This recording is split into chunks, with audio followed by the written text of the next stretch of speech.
Hai, ini aku lagi di SMP 47. Nah, ini guys, teman-teman ya, saya mau ambil observasi pembelajaran untuk Ibu Fenty, guru informatika di SMP 47. Nah, ini kita ada di selasarnya ya, kelas dari SMP 47. Bersih ya kelasnya ya. Yuk kita lihat yuk. Sini kita lihat, kita masuk ke kelasnya. Ini kita ada di kelas 9 ya. Kita ada di kelas 94. Oh, ini agak jatuh ya. Yuk teman-teman, kita masuk ke kelas ya. Oke. Hari ini Ibu akan membawakan materi mengenai etika dan resiko penggunaan AI generatif. Ya. Sebelum Ibu masuk ke pembelajaran, kayaknya kalian ini Ibu lihat belum semangat ya untuk memulai belajar. Ya. Sebelum memulai belajar, bagaimana kalau kita ini dulu bernyanyi dulu dan menari, ya? Nyanyi dulu dan menari ya. Oke, siapa yang memimpin di depan? Seperti yang waktu itu pernah Ibu contohkan. Kanan. Ayo, 5 silakan maju ke depan. Masih ingat gerakannya? Masih. Oke, ya 5. Ikuti gerakan yang Ibu tunjukkan. Ya, masih ingat nggak? Masih ingat? Hah? Ya, kalau pasti. Oke, semuanya berdiri semuanya. Dan menari. 1, 2, 3. Kanan.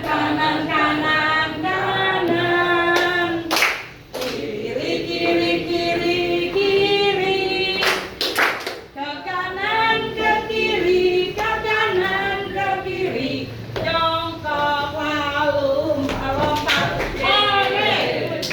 Ibu akan menjelaskan ya mengenai etika dan resiko penggunaan AI generatif.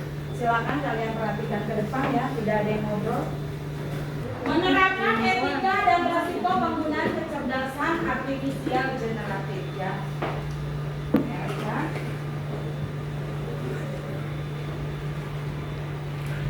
Nah, tujuan pembelajaran kali ini yaitu mencerdaskan pengertian kecerdasan artifisial generatif dan cara kerjanya. Lalu yang kedua, mengidentifikasi bentuk-bentuk penerapan AI generatif dalam kehidupan sehari-hari. Yang ketiga, menganalisis potensi, manfaat, dan risiko penggunaan AI generatif. Dan yang keempat, menerapkan prinsip etika dalam menggunakan dan mengembangkan AI generatif secara bertanggung jawab. Oke, kita lanjut. Ini TP-nya ya, di jam pembelajarannya. Jadi kalian harus memahami apa yang sudah Ibu tulis di situ ya. Nah, pengertiannya dulu. Pengertian dari kecerdasan artifisial generatif ya.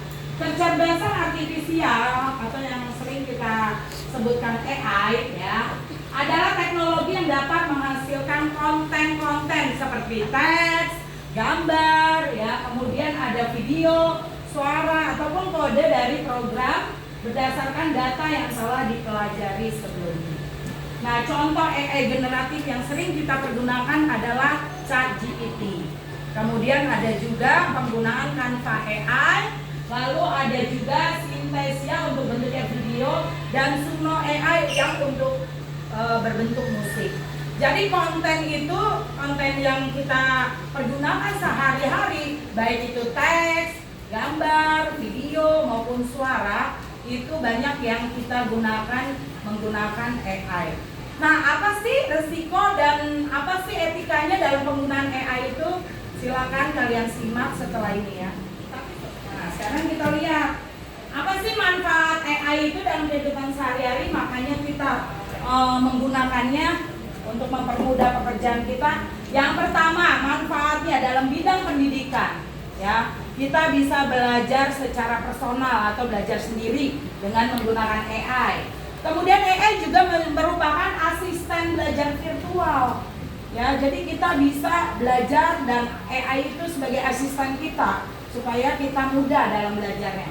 Kemudian AI juga merupakan alat untuk membuat penilaian otomatis dan menganalisis kemajuan siswa, terutama buat guru-guru. Lalu dalam kehidupan sehari-hari sendiri buat diri kita ya, AI juga menjadi asisten virtual. Nah, kemudian menjadi smart home dan rekomendasi hiburan. Jadi dalam kehidupan sehari-hari kita itu setiap hari membutuhkan AI untuk menolong kita dalam melakukan pekerjaan. Makanya dibilang asisten virtual. Apapun yang kita lakukan dengan handphone kita pasti akan membutuhkan AI ya, dalam mempermudah pekerjaan kita. Ya, ini adalah contoh penerapan AI generatif. Dalam bidang pendidikan tadi sudah dibahas ya, penggunaan cara pembelajaran, pembuatan ringkasan materi, tapi jangan dipergunakan untuk nyontek ya, AI itu ya. Ya, walaupun mungkin AI bisa memberikan jawaban apa yang kita butuhkan, tapi jangan kita tergantung oleh AI. Artinya, kamu jangan menjadi malas karena penggunaan AI itu. Jadi AI jangan digunakan untuk hal yang negatif. Misalnya membuat jawaban ya.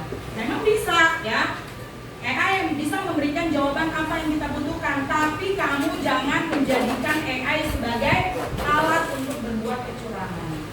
Nanti Ibu akan tunjukkan bagaimana manfaat AI itu dalam bidang misalnya dalam menghasilkan konten musik, dalam menghasilkan konten yang berbentuk presentasi, contohnya kayak PPT ya, nanti ya pada saat kita akan praktek ya. Yang pertama, penyebaran informasi palsu atau hoax ya, atau disinformasi. AI juga dapat membuat teks atau gambar palsu yang tampak nyata atau deepfake ya.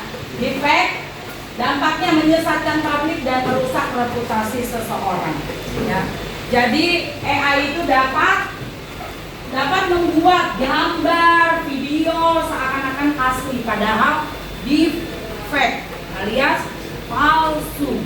Jadi kalian harus bisa benar-benar membedakan mana yang asli dan mana yang palsu. Yang pertama, bahwa AI itu bisa menyebabkan penyebaran informasi palsu atau deepfake ya. Lalu yang kedua, pelanggaran hak cipta. AI dapat meniru karya orang lain tanpa izin ya. Dampaknya melanggar hak kekayaan intelektual. Karena kita sudah tidak lagi tahu bahwa yang kita lihat itu yang tersebar di internet apakah asli atau palsu ya. Karena itu tadi adanya pelanggaran hak cipta di mana orang akan mudah mengambil foto atau gambar orang lain ya. Lalu kehilangan keaslian dan kreativitas. Pengguna terlalu bergantung dengan AI sehingga menurunkan kemampuan berpikir kreatif. Padahal teknologi itu fungsinya hanya membantu, bukan jadi fokus utama kita untuk melakukan pekerjaan. Bagi mereka yang terlalu mengandalkan AI, ya pasti kalian akan malas untuk berpikir atau akan apa? Ya iya, akan menjadi menurunkan kreativitas kita sendiri. Kenapa? Karena terlalu menggunakan atau terlalu ketergantungan dalam penggunaan AI itu. Profil atau tidak bisa menampilkan data yang sifatnya pribadi. Jadi kalau kamu mau mencari data pribadi seseorang yang berkaitan dengan foto misalnya ya, AI tidak akan mau menampilkan ya. Nah, itu ya termasuk kerahasiaan, tapi yang bisa diinikan, yang bisa ditampilkan yang sifatnya umum. Tapi kalau yang pribadi tidak. Ya, nanti silakan kalian praktekkan langsung juga di handphone kalian. Ibu mau lihat hasil. Ya, perhatikan ke depan. Silakan perhatikan ke depan. Ini ibu akan menunjukkan dengan membuat presentasi menggunakan Gamma AI. Ya, Gamma AI. Nah, kalian silakan buka Gamma AI. Di handphone kalian sudah dibuka? Ketik aja Gamma AI. dengan akun Google? Sudah? Kalau sudah, kita klik buat baru. Kita klik buat baru, sudah? Udah, Nak? Udah, Bu. Ya, kita klik lagi buat. Ya. Ini adalah prompt-nya. Ini atur dulu bahasanya ya, bahasa Indonesia ya, supaya kalian mudah dalam memasukkan prompt-nya. Di sini kalian bisa memasukkan prompt dari apa yang mau kalian cari, materi apa yang mau kalian cari. Ya, ini hasil dari generate-nya. Ya. Ya, ini hasil dari setelah di generate. Ini hasil dari presentasi yang dihasilkan dari AI. Nah, ini bisa kalian simpan ya, bisa kalian ekspor dalam bentuk PDF ataupun dalam bentuk PPT ya. Nanti perhatikan bagaimana cara mengekspornya.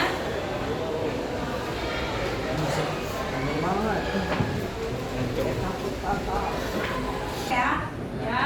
Ini bisa kalian ekspor dengan mengklik titik 3 di pojok kanan atas. Ya, kemudian pilihan ekspor. Pilih ekspor. Nah, ini bisa ekspor ke PDF, ekspor ke PowerPoint, ataupun ekspor ke Google Slide. Jadi besok kalau kalian menginginkan materi yang bentuknya PowerPoint, kalian bisa mencarinya lewat bantuan Gamma AI ya. Tapi ingat, harus kalian edit. Tidak serta-merta semuanya kalian ambil dari Gamma AI. Harus kalian edit sesuai dengan kebutuhan kalian. Paham ya? Ya, oke. Ini sudah selesai ya. PowerPoint X. Nah, kalau sudah, Ibu akan lanjutkan bagaimana membuat konten musik dengan bantuan Suno AI. Sudah diekspor dalam PPT? Belum? Silahkan diekspor, nanti hilang. Nanti lupa. Ya, siapa lagi yang sudah? Seril sudah, ya Satria coba lihat. Satria sudah mencari materi presentasi dengan Gamma AI dengan judul Mengapa Blogging? Kekuatan di balik kata-kata tertulis. Ya, ya oke, bagus. Sudah diekspor? Belum. Belum. Ekspor dulu. Boleh ke bentuk PDF atau Suno ya. .com. Ini kita klik. Ya, jangan lupa kita sign in dulu ya. Masuk dengan menggunakan akun Google Mail. Ya, ini kita masuk dengan akun Google. Ya, Ibu pilih akun ini. Ya, oke, continue atau lanjutkan.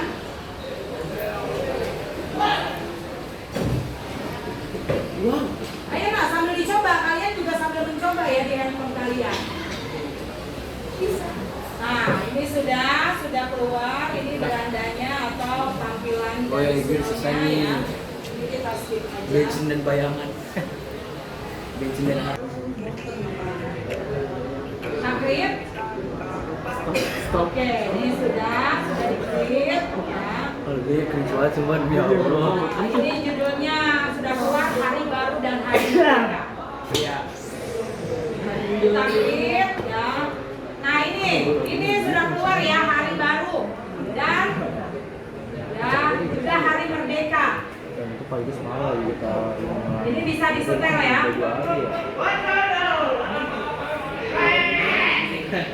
Repot.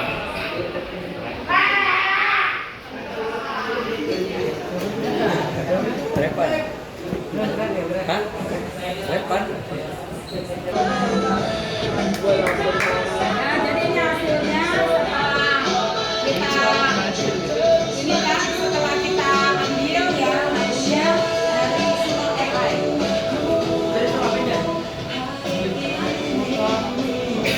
Oke, udah ngerti kan kalian? Nah, coba dicoba dulu. Coba masing-masing ya. Bagaimana anak-anak? Apakah kalian sudah selesai mengerjakan apa yang Ibu suruh tadi? Ya, dari pembelajaran kita hari ini ya, apakah kalian mengalami kesulitan? Tidak. Apa kesulitannya?